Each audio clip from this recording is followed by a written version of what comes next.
Masusunog kasi yan eh. Ano kasi, mga pang international yung ulam natin eh. Tangigi. Shout out sa kumakain ng tangigi dyan.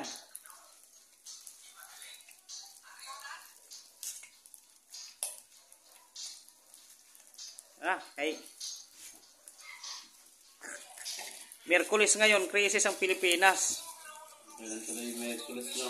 Oo. Saka pa nag-krisis. Dapat iniisa-isa siguro yan. Isa-isa. Masusunog na. Kung may katulong lang sana. Nalagay ko na agad lahat.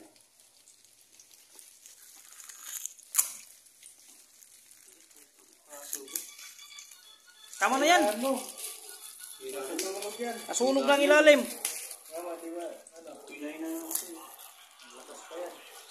Tapos, paano mo babalik ta rin isa-isa yan?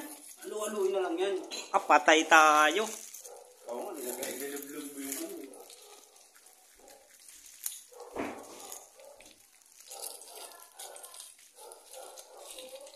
Mukbang na naman tayo nito ng tuyo.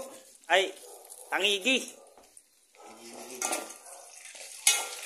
Ako, natutong na. Yan. Masarap din ang halagang 50. Init. Kaya malutong na malutong siya.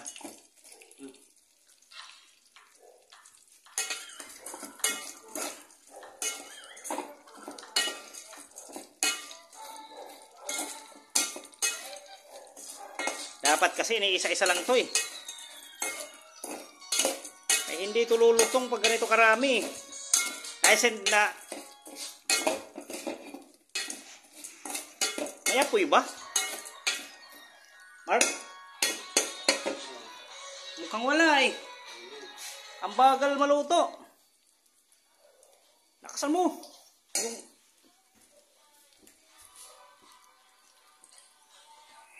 Sobra. Yan. Tamang temperature na pagluto.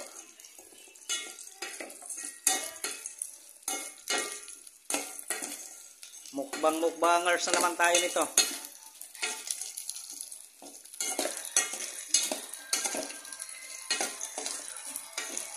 Sos, nakalimutan natin bumili ng sili. No.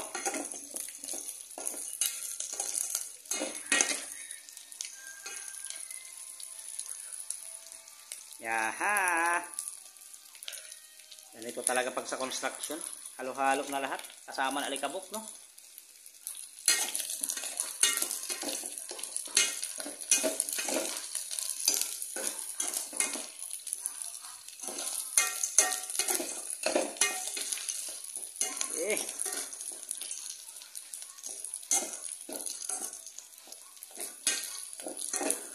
Mark, ikaw naman magbikos-mikos. Mainit ka sa kamay. Yan. Mikos-mikosin na yan.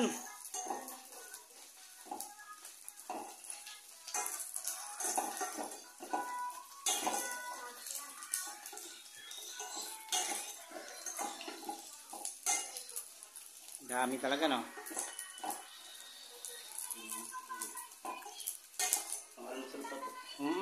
Baka abutin pa yun ng hapunan eh. Grabe naman. Ano ito? Konti pa. Yan, pwede na yan. Papatay na. Nang. Naami. Awag na. Nagano na eh. Pero mas maganda kung may sabaw tayo. Kahit isang noodles lang. No.